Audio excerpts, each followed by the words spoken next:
On behalf of the Regents of the University of California, I welcome you all to the 2022 Commencement Ceremony for the UCLA International Institute.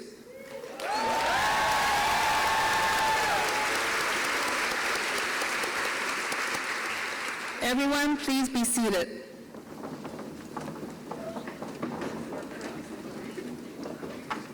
Finally, we're able to have a commencement in person.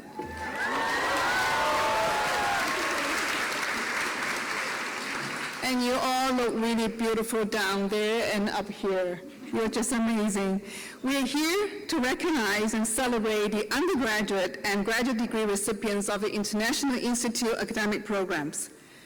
One of the most valued qualities of higher education is the critical role it plays in bridging nations and cultures.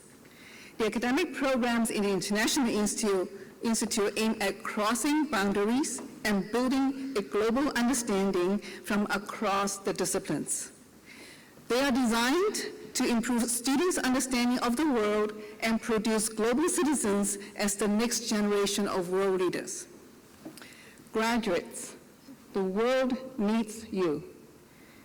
The pandemic has reminded us that never has it been more important to educate culturally competent global citizens in a world where we need to work together to solve global problems like climate change, systemic racism, political conflicts, social inequality and injustice, and global health crises.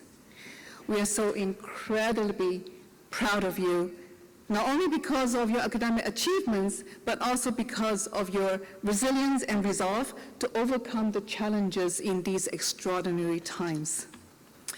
This day marks the end of a long chapter in your academic career, and we are here to congratulate every one of you.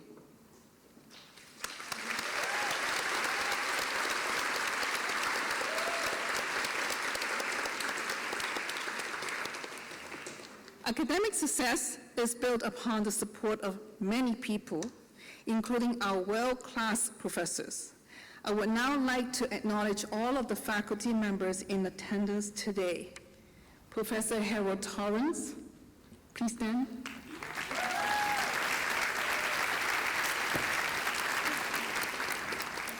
Professor Bill Marotti.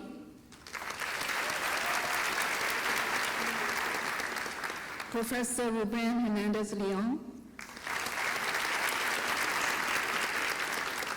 Professor Adam Moore. Professor Hannah Appel. And Professor Doug Wexman.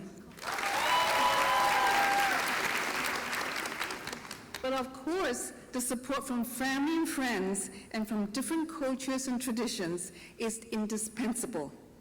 Many of you have traveled long distances and made sacrifices to be here today.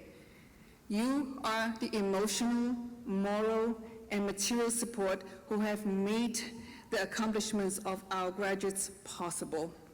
So thank you all and welcome.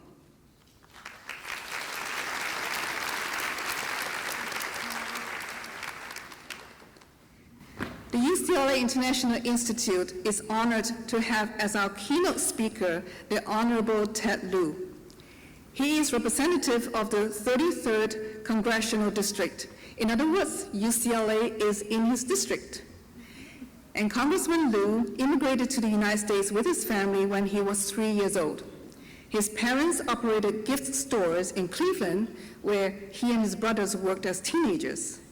He went on to receive undergraduate degrees in computer science and political science from Stanford University and a law degree from Georgetown University.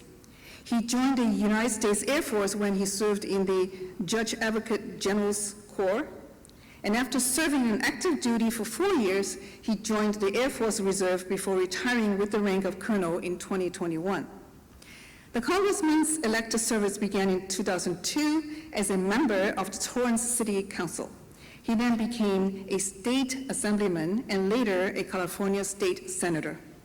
He was elected to Congress in 2014 and is currently serving his 4th term. He sits on both the House Judiciary and House Foreign Affairs Committees. In addition, he serves as whip of the Congressional Asian Pacific American Caucus, vice chair of the LGBT Equity Caucus, and co-chair of the Cloud Computing Caucus. Congressman Liu is active on issues including the environment, cybersecurity, civil liberties, government ethics, veterans, and effective government oversight. The first bill he introduced after coming to Congress was the Climate Solutions Act, which aims to make California's renewable energy goals and climate emission targets a model for the nation. That's something to cheer for, right? Yes, there you go. And he's founder and co-chair of the California Coastal Caucus. As one of only 4 members of Congress with a computer science degree, he is valued for his expertise on issues of cybersecurity, cloud computing, and innovation. And Congressman Liu is a leader against ethnic and racial profiling, including discrimination against the LGBT community and hate toward the Asian American community. When I met with him in DC 3 months ago, that was one of the first topics he brought up. It is both a privilege and honor to present the Honorable Ted Liu. Good evening. Thank you, Vice Provost Fan, for your introduction and for your terrific leadership. And thank you to the amazing faculty at the UCLA International Institute and to the class of 2022, congratulations. You should be very proud of today. Many of you worked very hard and persevered through the middle of a global pandemic, and you managed to make it to this momentous occasion. And I know for many of you, it may not have been easy. You had difficult days, you made sacrifices, maybe you pulled a few all-nighters, but you did it. And your friends and colleagues and family members and professors are so very proud of you. And I'm honored to be here today to celebrate your accomplishments as well. When I was first elected to Congress, I had my district swearing in beautiful Royce Hall, and we had this elaborate ceremony. And I remember in the middle of that ceremony, someone pulled the fire alarm, and we all had to evacuate. So if that happens again, just know it's not you, it's me. I'm so pleased to be back at UCLA, one of the world's best universities. UCLA has so many outstanding schools and centers, including the UCLA International Institute.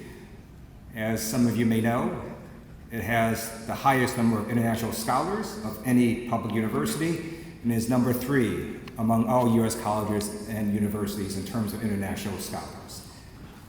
And our UCLA graduates are among the best and brightest. I know I'm standing in front of future change makers, not just for America, but for the world. And all of you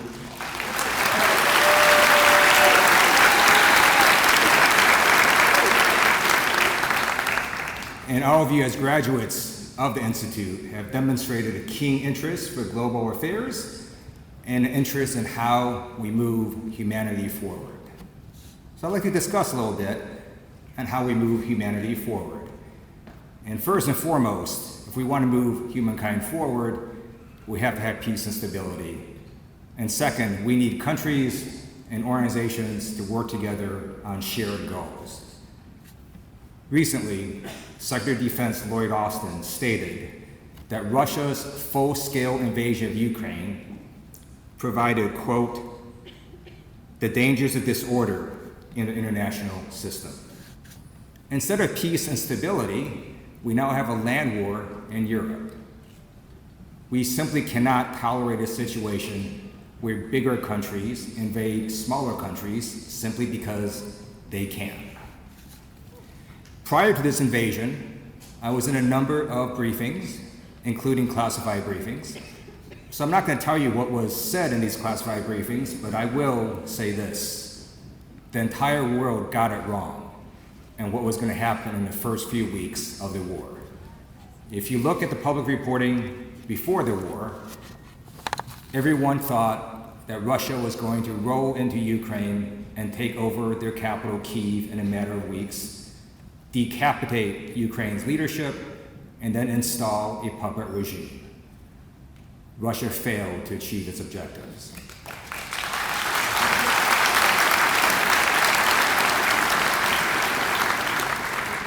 Russia failed for two reasons. First, they underestimated the incredible will and skill of the Ukrainian people.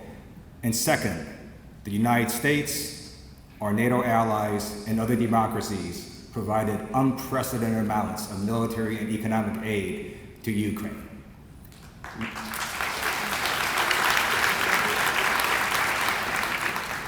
While there is still fighting between Ukraine and Russia in southern and eastern Ukraine, the fact remains that Ukraine will remain a sovereign, independent, and free nation.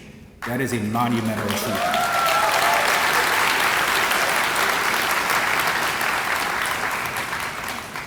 Yet Russia's invasion has caused enormous consequences around the world. Earlier this year, I had the opportunity to go on a congressional delegation to Moldova, the Czech Republic, and other countries in support of Ukraine. I saw firsthand the plight of Ukrainian refugees and what these countries are doing trying to handle all of these refugees.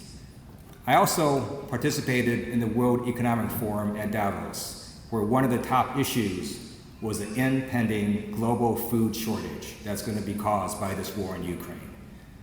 And here in America and in other countries around the world, we see extremely high gas prices, partly because of Russia's unprovoked invasion of Ukraine.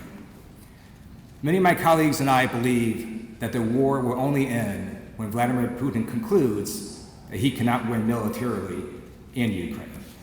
I serve on the Foreign Affairs Committee in Congress. I'm a big believer in diplomacy. I believe in the power of the pen over the sword. But I've also concluded that Putin is going to continue this war as long as he believes he can win. And that's why I believe we need to show him that he cannot. And that's why Congress, on a bipartisan basis, along with the Biden administration, recently approved $40 billion in military aid, economic aid, and humanitarian relief to Ukraine. Now, at some point, this war is going to end. And then it's going to be incumbent on the United States and our allies, on other countries around the world, and on the United Nations and nonprofits to help Ukraine rebuild. And as Ukrainians right now grapple with the horrors of war, unfortunately, they are not alone. We see a massive humanitarian crisis in Yemen as a result of a war.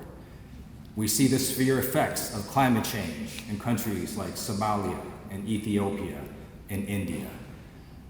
And in South America, we still see extreme violence in some countries because of drug cartels. In Colombia, for example, 30% of that country is not controlled by the government. It's controlled by drug lords and by rebels. Earlier this year, I had the opportunity to meet with a refugee family from Colombia, and I asked the mother, why did she flee Colombia with her children? And she said, they killed my grandfather. That gangs had killed her grandfather, and they wanted the body back. They just wanted his body back so they could give him a proper burial. So her brother negotiated to get the body back. And when her brother went to the agreed upon location, he was killed. And then they killed her husband. And that's when she fled. Now, Colombia today is in a better situation than it was 10 years ago. Partly that's a result of aid from the United States and other countries. Partly it's because the government signed a peace agreement with FARC, the Revolutionary Armed Forces of Colombia. But there are still horrific stories of violence like the one you just heard. These problems around the world, both local ones and global ones, are big, complicated challenges. They require leaders, such as the graduates of the UCLA International Institute, who are guided by knowledge and by compassion. They also require working together in coalitions. In the Ukraine war, for example, You have multiple countries trying to handle the flood of refugees, and you also have multiple countries providing aid to Ukraine, and these countries also are heavily dependent on nonprofits and relief agencies, as well as the United Nations. In Yemen, the U.S. worked with our Gulf allies to broker a ceasefire. And if we're trying to address climate change, it doesn't make any sense for just one country to try to do it. It is our shared humanity that unites us even in the darkest of times, and it is our shared humanity that's going to make sure that we defeat evil. As graduates of the Institute, you know that an injustice thousands of miles away can still impact the collective good. And if you allow that knowledge to guide you in your decisions, then you and the world will be better for it. Before I conclude, I would like to share with you one final thought, and it is this. As far as I can tell, you only live once, so you should pursue your dreams. If your dream is to lead a nonprofit, or to teach at a university, or to become a jazz musician, or run for Congress, you should go for it, because there's no other lifetime in which to do it. Your education at the UCLA International Institute has given you the tools to do amazing things. I cannot wait to see what the future holds for class of 2022. Thank you and congratulations.